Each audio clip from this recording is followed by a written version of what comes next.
closer so they can hear it. Good morning. Good morning, everybody. Good morning to everyone here at Westside Unitarian Universalist Church and to those joining us on YouTube. For those of you who do not know me, my name is Linda Phippen, and my pronouns are she, her, and hers. As you probably know from reading the program, we were expecting Reverend Carol to be here this morning, but unfortunately she is ill and will not be able to be here.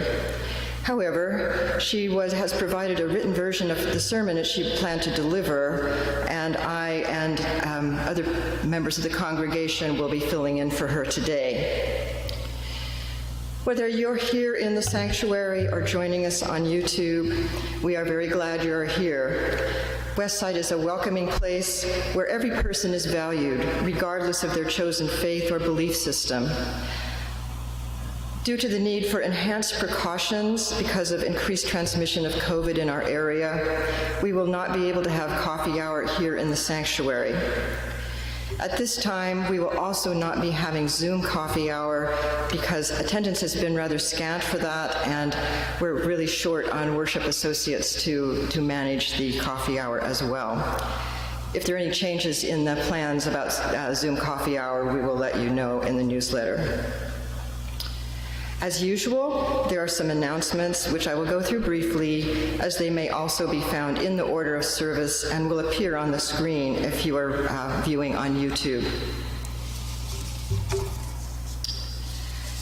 The usual second Monday lunch, which we have every month on the second Monday, will be on August 8th at Corner 16 in Knoxville. That's in Kroger Park Drive in Knoxville. If you're planning to attend, please contact Judy Burgett or Diane Gray to let them know. We do have ongoing religious offerings, religious exploration offerings during the week on Zoom. On Wednesday nights, we have Thinking About Theology from 6:30 p.m. to 8 p.m., and that Zoom link is in the newsletter. There's also a second conversation group on Thursday evenings, also from 6:30 to 8 p.m. on Zoom, and they discuss various topics. The Zoom link, again, is in the newsletter. So we've been having this Earth Church East Tennessee meeting, which is scheduled around the new moon. The next one is scheduled next Sunday, July 31st at 3 p.m. Reverend Carol does lead those services, and at this point, we're not sure if she will be back and available to do that. Keep your eyes on the newsletter, and if there are changes afoot, we will let you know. Looking farther into the summer, in August, from the 5th through the 8th, there will be the Spirit Quest 2022, Welcome to the Interdependent Web. This will be at the Elkmont Group Camp in the Great Smoky Mountain National Park. More information and an information to link to this is in the newsletter. Lastly, we usually have some need for volunteers, and that's no exception today. If you are able to provide transport for people who would like to attend our services but are unable to manage transportation on their own, please fill out the form that is on the newsletter. Also, we have a need for greeters and safety volunteers, particularly over the next couple of weeks when a lot of people are going to be away for summer travel. So if you need information about that, look on the newsletter. There's information on who to contact and how to be involved in that. So that's all the announcements I have for today. Does anyone else have anything they would like to announce? Okay. We're now going to hear some opening music from Sandra Thomas at the piano.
Thank you, Sandra. Now, as is our tradition, we will sound the Tibetan singing bowl to help us settle our restless minds as we begin our service. Yetta Jager is going to sound the bowl today.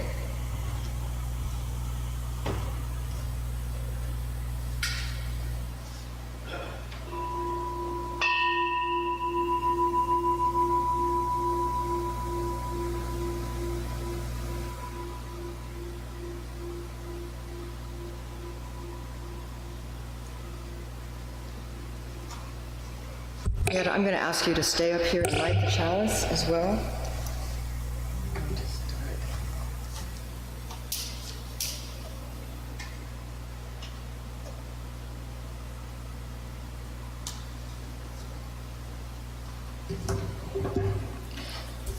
Our chalice lighting today comes from Steve Stock. While Yetta lights the chalice, I will read his words concerning the inherent worth and dignity of every person. We light this chalice to celebrate the inherent worth and dignity of every person, to reaffirm the historic pledge of liberal religion to seek that justice which transcends mere legality and moves toward the resolution of true equality, and to share that love which is ultimately beyond even our cherished reason, that love which unites us. And now, Yetta has an opening reading. Brené Brown is a sociologist and popular public speaker who talks a lot about how we as individuals and as members of a larger society can work together better. She became famous for her first TED Talk on the subject of shame and vulnerability. Her research shows that shame is the biggest obstacle to connection, and that vulnerability is the biggest requirement for healthy relationship. But her work in the last few years has turned to how we all interact as a society. In her book, Braving the Wilderness, she talks about the human need to belong, and this seems relevant to the questions we're asking here at Westside about why churches like ours exist and what it means to be a congregation. Brené Brown's research on belonging challenges us to stretch, perhaps outside our comfort zone, in order to achieve that sense of true belonging, which means that we're being valued and included in something bigger than ourselves while still maintaining our authenticity and individuality. Here's what she says is required. We are going to need to intentionally be with people who are different from us. We're going to have to sign up, join, and take a seat at the table. We're going to have to learn how to listen, have hard conversations, look for joy, share pain, and be more curious about other people and their views than defensive, all while seeking a moment of togetherness. True belonging is not passive. It's not the belonging that comes with just joining a group. It's not fitting in or pretending or selling out because it's safer. It's a practice that requires us to be vulnerable, get uncomfortable, and learn how to be present with people without sacrificing who we are. Today we are going to be talking about how our denomination, the Unitarian Universalist Association, is striving to make this sort of belonging a reality in our movement.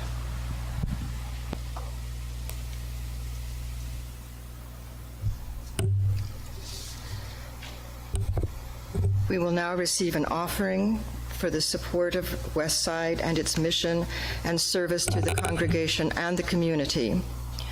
Our Share the Plate partner this quarter is Knox Pride, whose mission is to serve as educators, communicators, and representatives of the LGBTQ+ community in Knox County. 25% of the offering not otherwise specified will be given to Knox Pride. If you're joining us on YouTube and would like to make a donation, you will see a QR code that will take you to the Westside donation site, or you can go to the Westside website and find the donation section.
Now, as was noted in the opening words, we're going to be hearing about some important changes being discussed in our denomination as a whole.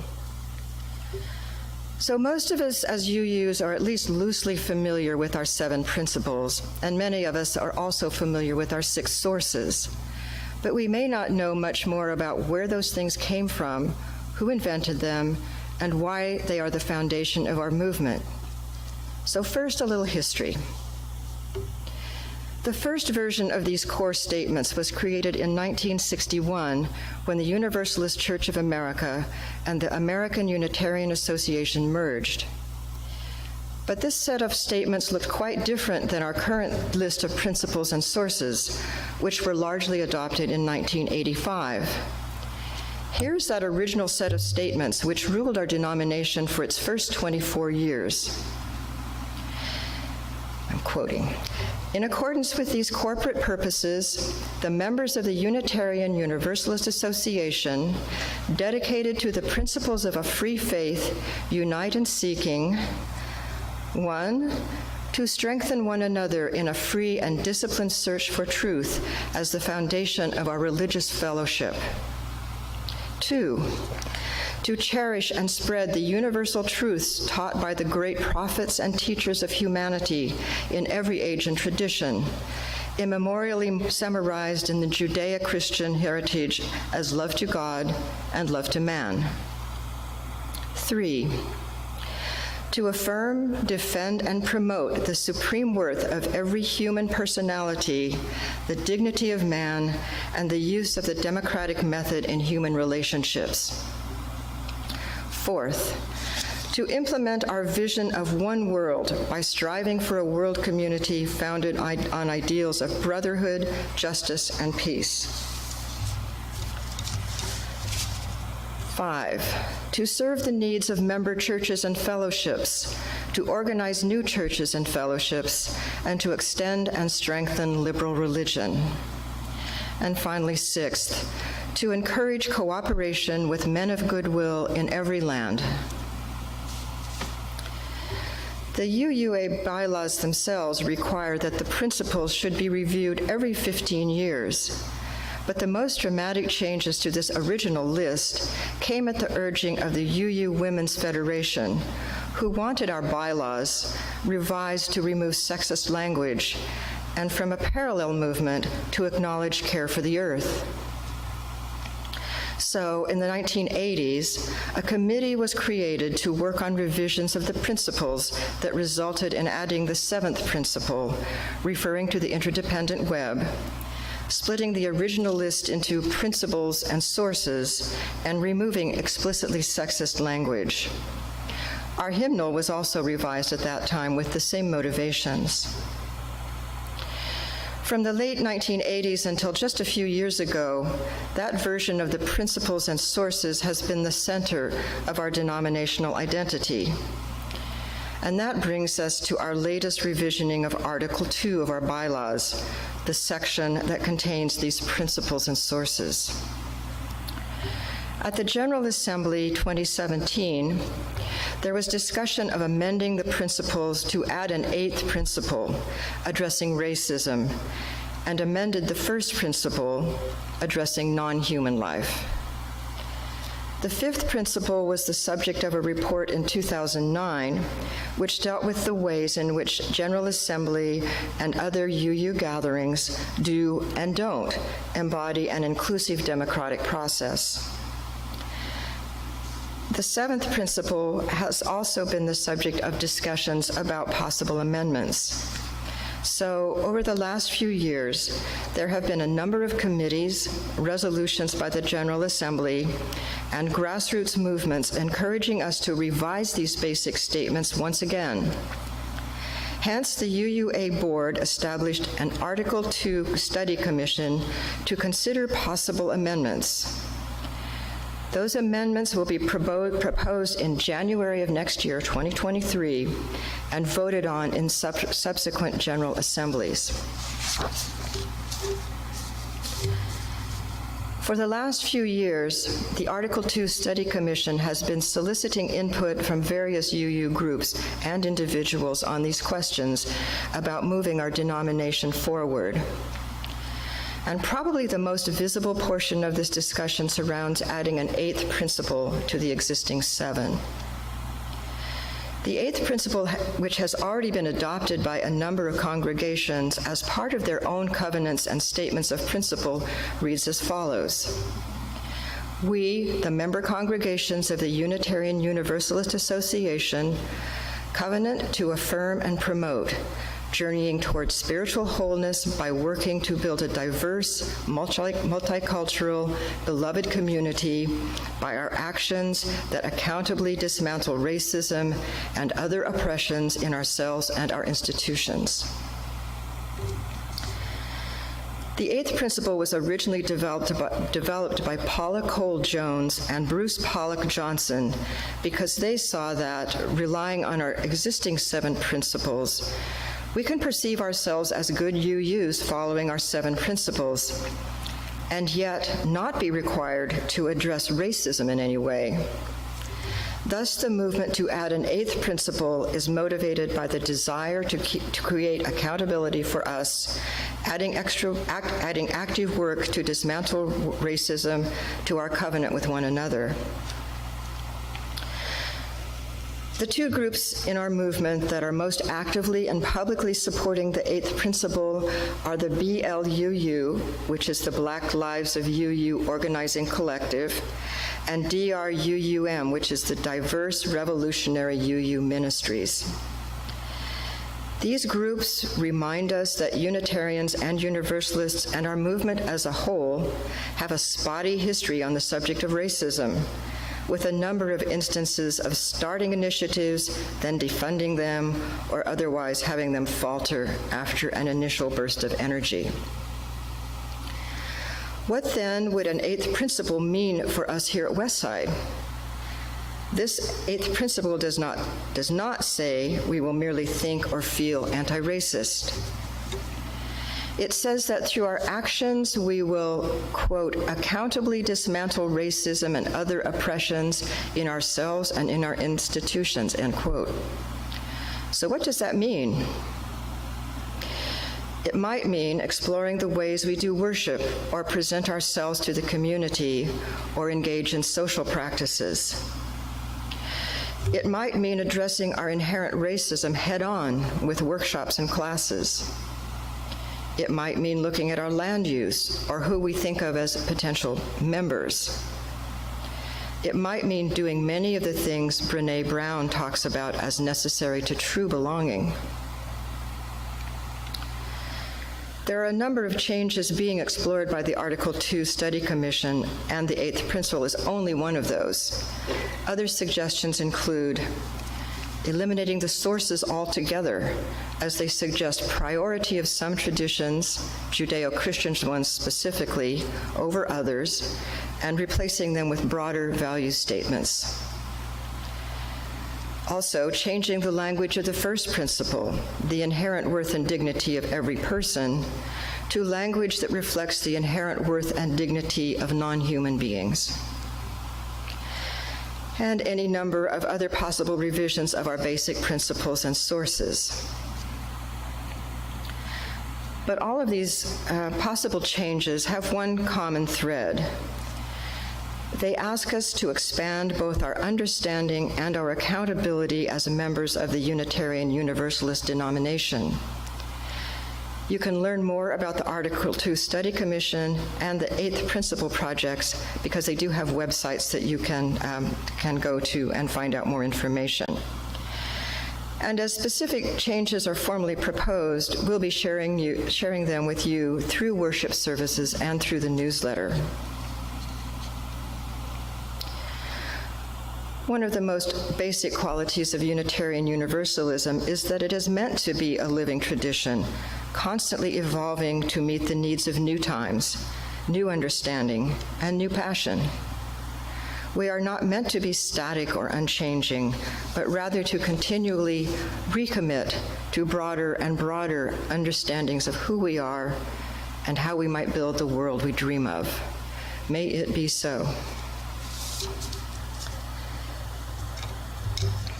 I thank Reverend Carroll for providing such a nice and easy-to-read document. In closing, I'm sure Reverend Carroll's sermon will give us all a lot of things to think about and talk about. The Board of Trustees and the worship team will certainly be doing a lot of both as we move through the new church year. But for today, as we extinguish the chalice and go on with our Sunday afternoon and the coming week, we should remember always that we extinguish the flame, but not the light of truth, the warmth of community, or the fire of commitment. These we carry in our hearts until we are together again. Go in peace.